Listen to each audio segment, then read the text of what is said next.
Assalamualaikum warahmatullahi wabarakatuh. Hai para developers, kembali lagi bersama Depi yang selalu setia menemani waktu santai kalian. Kali ini Depi mereview lagi sebuah film drama berbahasa Malayalam India yang berjudul Joji.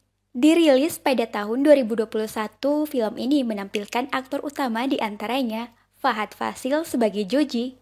Film ini berkisah tentang Joji yang berasal dari keluarga kaya raya di sebuah pelosok desa. Meski begitu, hidupnya tidak bahagia, sebab dibawa tekanan ayahnya. Namun, sampai kapankah Joji berada dalam cengkraman hidup seperti itu? Yuk, kencangkan volume kalian dan simak cerita selengkapnya hingga film ini selesai. Namun sebelum lanjut, jangan lupa support channel Depi dengan cara subscribe dan tinggalkan kesan menarik di kolom komentar, agar Depi semakin bersemangat menghibur kalian. Baiklah, tanpa berlama-lama lagi, inilah alur ceritanya.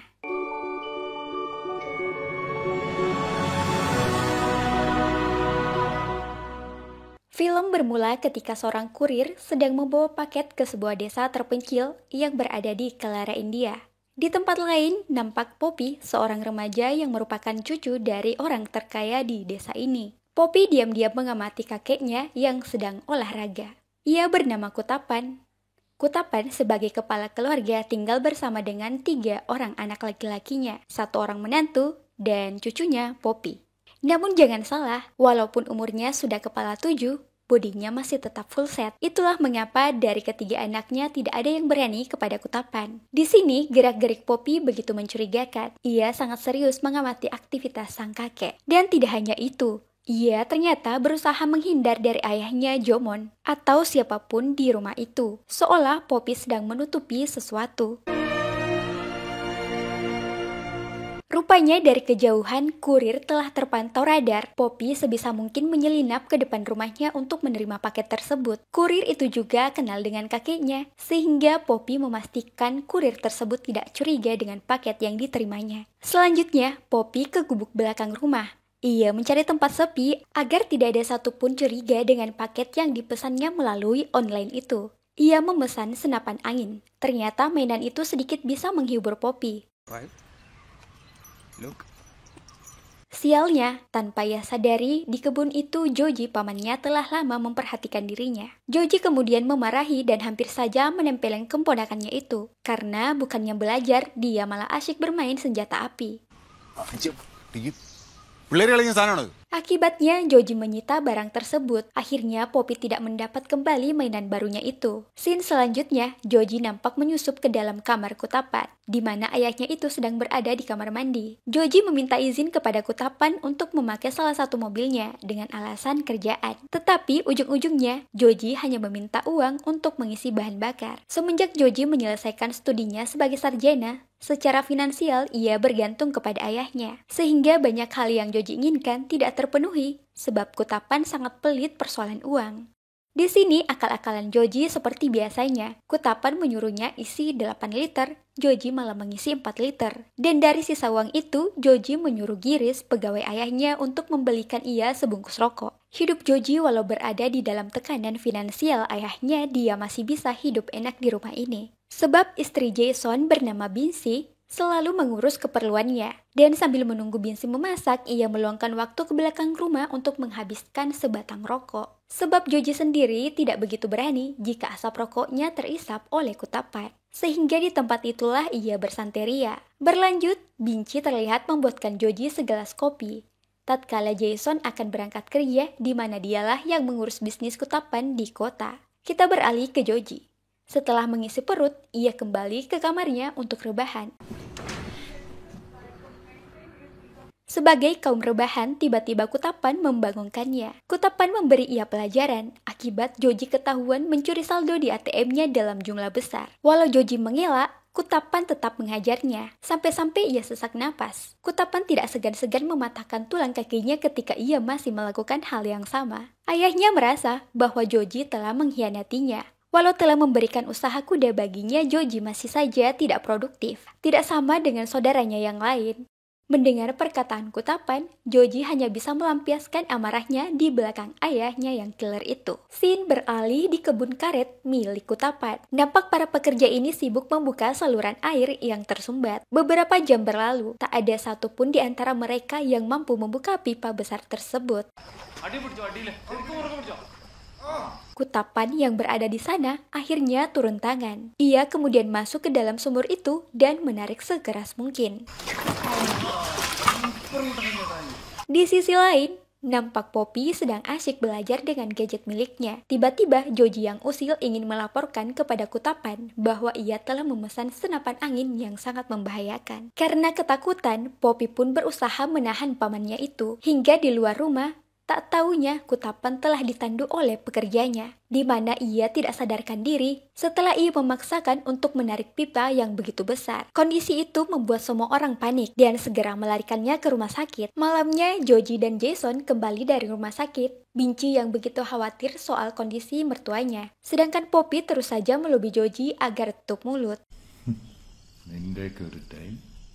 Setelah ayahnya diagnosa lumpuh, masing-masing mereka nampak termenung. Di tengah makan malam, Binci menyinggung soal surat wasiat kepada Joji. Namun Joji berbalik bahwa ini bukanlah waktu yang tepat untuk membahasnya. Dan kita beralih di rumah sakit itu. Kutapan dalam kondisi kritis. Nampak seorang dokter bernama Felix. Ia menyapa dokter yang menangani Kutapan. Dokter Felix adalah kerabat dekat dari Kutapan. Jomon dan Jason berada di rumah sakit untuk menjaga ayahnya. Dari hasil pemeriksaan kawan Felix itu, ia menyatakan bahwa Kutapan telah lumpuh total. Dan juga dokter telah mendiagnosa umur ayah mereka tidak lama lagi. Dokter ini memberi pilihan untuk menyelamatkan hidup Kutapan, tetapi hendak ditolak oleh Jomon karena biayanya yang sangat besar. Jomon kemudian meminta ayahnya dipindahkan ke rumah sakit lain untuk dirawat. Namun bagi dokter Felix, itu sama saja.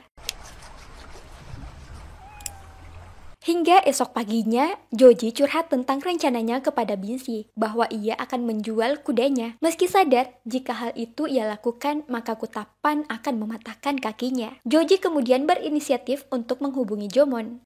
Tetapi saran dari Binci mengubah haluan rencananya dan tidak melanjutkan pembicaraan di telepon dengan Jomon. Halo. Dan scene selanjutnya, rombongan ambulans memasuki halaman rumahnya.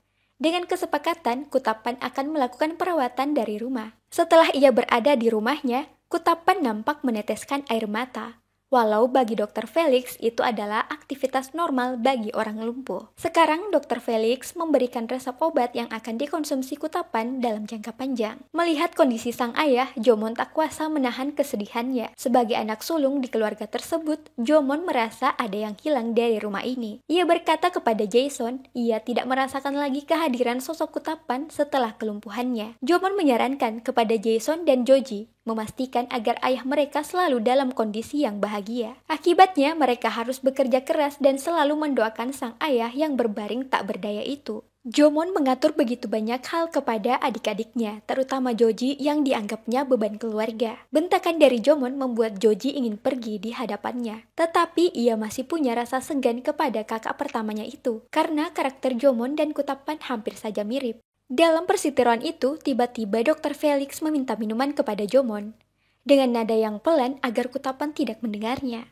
Jomon pun meminta sebotol minuman milik ayahnya.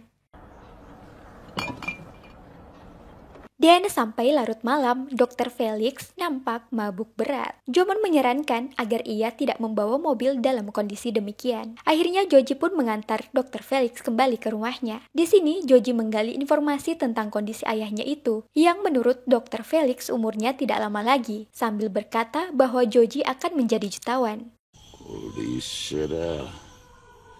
Ia pun kembali dengan rasa yang sangat bahagia.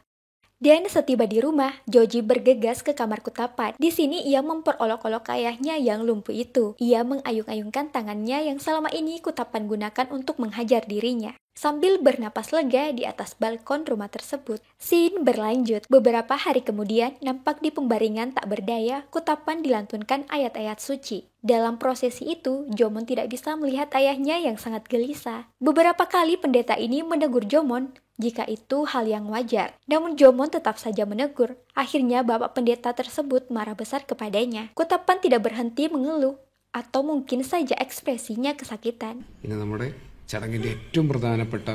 Hingga insting seorang anak seperti Jomon merebut ayahnya dari pendeta itu. Jomon kemudian melarikannya ke rumah sakit. Dan pasca pemeriksaan kutapan, Dr. Felix segera menemui Jomon dan Jason. Ia mengatakan bahwa ayah mereka harus segera ditindaklanjuti untuk dioperasi. Tentu operasi demikian tidaklah gratis, mereka meski mengeluarkan biaya sebesar 15 lakhs. Ini demi mendapat respon yang baik dari masyarakat. Harta kutapan yang banyak tentu akan menjadi cumuhan orang-orang di sekitar. Ketika anak-anaknya tidak mempedulikan kelangsungan hidup kutapan. Tanpa peduli pendapat Joji, mereka pun bersepakat demi kesembuhan ayahnya. Masih berada di rumah sakit, Joji dan Poppy malah asik membahas paket yang mereka pesan lewat online. Poppy memesankan Joji sebuah drone dengan harga yang fantastis. Setelah beberapa hari pasca operasi, Joji mendapat kabar bahwa ayahnya telah membaik. Kini ia bisa bergerak dengan lancar, meski Joji harus berpikir 2 kali untuk menjadi jutawan. Scene selanjutnya, Kutapan telah kembali ke rumahnya. Bahkan dia sudah bisa berbicara dan duduk di atas kursi roda. Poppy melihat kondisi kakeknya nampak ketakutan. Ia pun menemui Joji untuk mengatur rencana mereka, agar Kutapan tidak sampai tahu hal yang mereka lakukan selama ini. Namun Joji tidak ingin membahas hal tersebut. Ia kemudian mengusir Poppy dari kamarnya. Padahal nyatanya, Joji sendiri sedang memutar otak mencari cara untuk mengelabui Kutapan itu. Malamnya nampak Joji sibuk membantu Binsi. Saat yang sama, Joji memberi tawaran kepada Binsi untuk menyinggung soal keinginannya tinggal di kota bersama suaminya Jason. Mengingat ayah mereka belum sepenuhnya pulih dari sakit. Walau sama sekali tak merespon Joji, esok paginya nampak Jason menghadap kepada Kutapan. Ia menyodorkan selembar cek yang akan ditandatangani olehnya. Giris nampak kegirangan melihat kondisi Kutapan semakin hari semakin membaik. Hingga di kesempatan itu Jason mengungkapkan kepada Kutapan bahwa ia telah membayar uang muka untuk membeli rumah di kota dekat tempat kerjanya.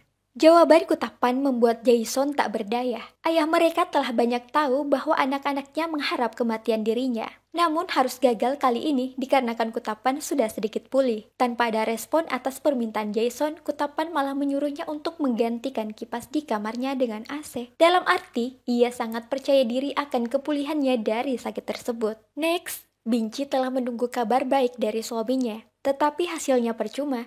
Jason tak berdaya setelah dilabrak oleh sang ayah. Segala keinginan Binci tidak akan menjadi pertimbangan bapak mertuanya.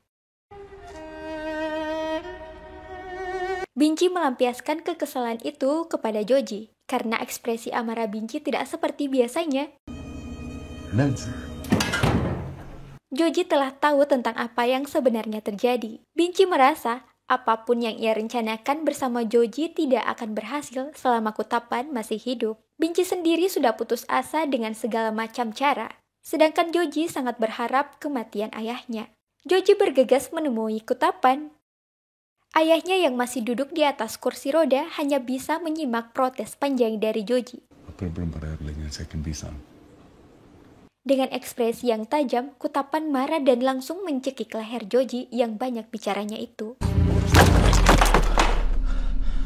Setelah perlakuan ayahnya yang tidak menyenangkan, Joji pun menepi ke belakang rumahnya. Di sini ia melampiaskan kekesalan itu, karena di hadapan Kutapan ia kembali tidak berdaya. Beberapa hari kemudian, Joji berada di pusat kota. Ia nampak mendatangi sebuah apotik untuk membeli beberapa obat-obatan, di mana selanjutnya Joji nampak mencocokkan obat-obatan Kutapan dengan obat yang diperolehnya dari apotik tersebut. Sementara itu, Giris melepas kipas angin di kamar Kutapan dan mengganti dengan AC sesuai permintaannya. Selama ini, Girislah yang mengurus Kutapan. Sementara itu, Joji nampak sibuk memikirkan siasat untuk menyodorkan obat KW itu kepada ayahnya. Nampak di hari yang cerah itu, Giris membawanya berjemur di bawah terik matahari pagi. Di bawah sana, Joji meneriaki Kutapan karena begitu dendam kepadanya. Di mana di kesempatan yang sama, Joji menyelinap masuk ke kamar Kutapan dan menukar kotak obatnya dengan obat yang diracik Joji.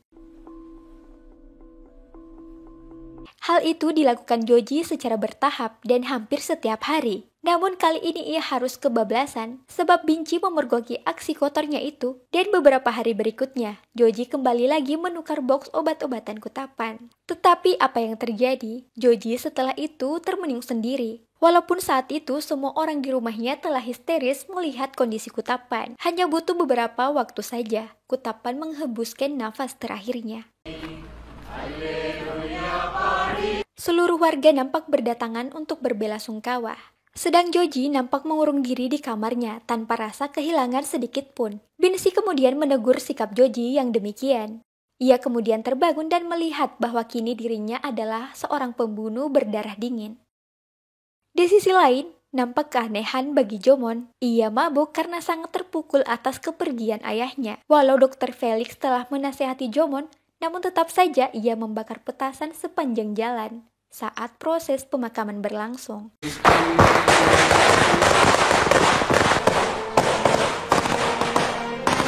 Scene berlanjut, kematian kutapan membuat Joji bebas dari segala intimidasi.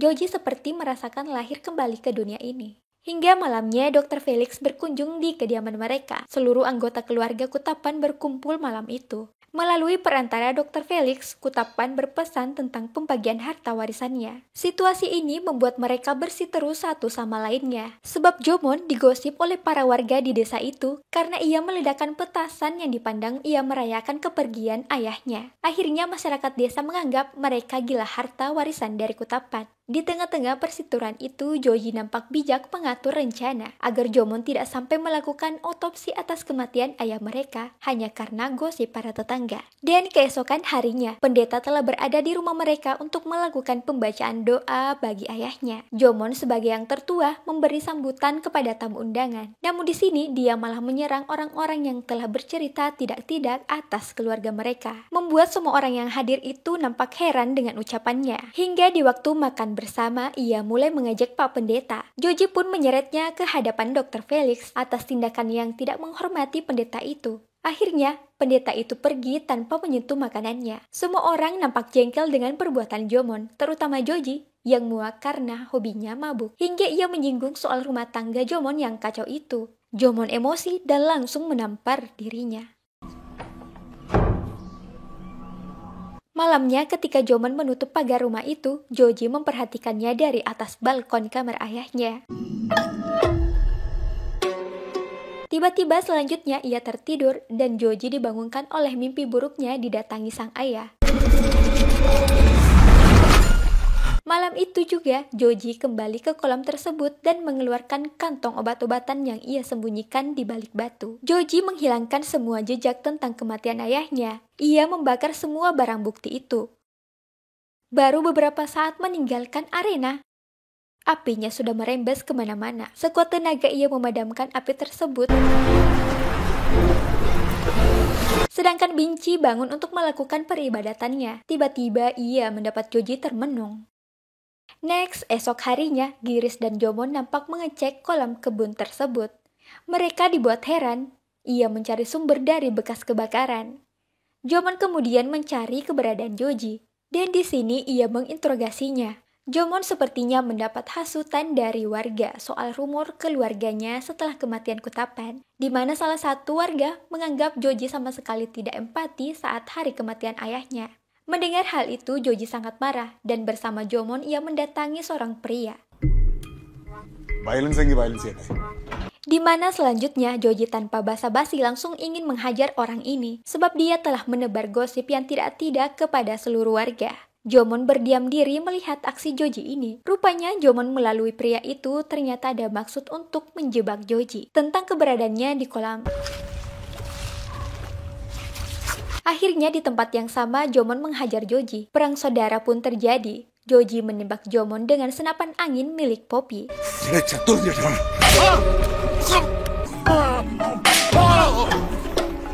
Dan tidak berhenti di situ. Karena amarah yang besar, Joji tak segan-segan menghabisi nyawa kakak kandungnya sendiri.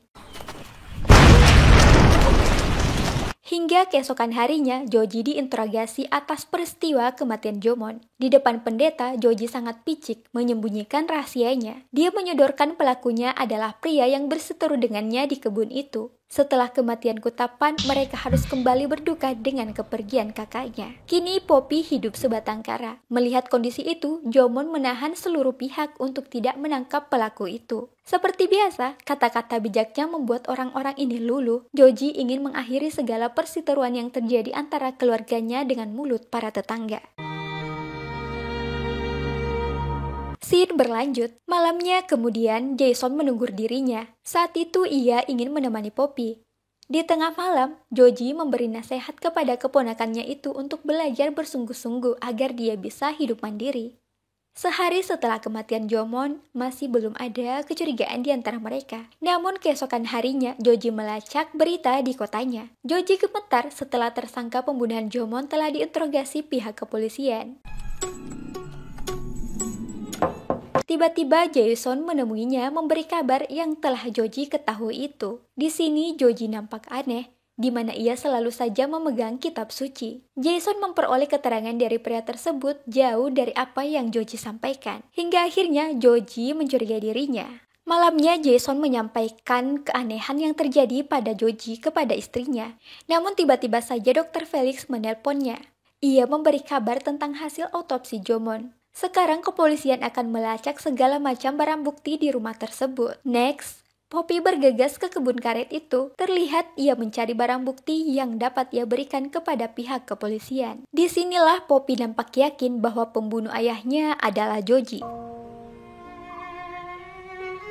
Di sisi lain, Joji nampak ketakutan setelah ia membaca media pemberitaan bahwa kepolisian menemukan barang bukti kuat untuk menemukan pelaku pembunuhan Jomon yang sebenarnya. Dan di rumah itu, semua orang telah berkumpul untuk menyambut kedatangan Joji. Joji tidak bisa mengelak lagi atas perbuatannya itu. Joji pembunuh berdarah dingin. Semua orang di rumah ini tidak ada lagi yang peduli kepadanya. Walau ia masih saja mengelak, Joji selanjutnya memanggil Jason berbicara empat mata.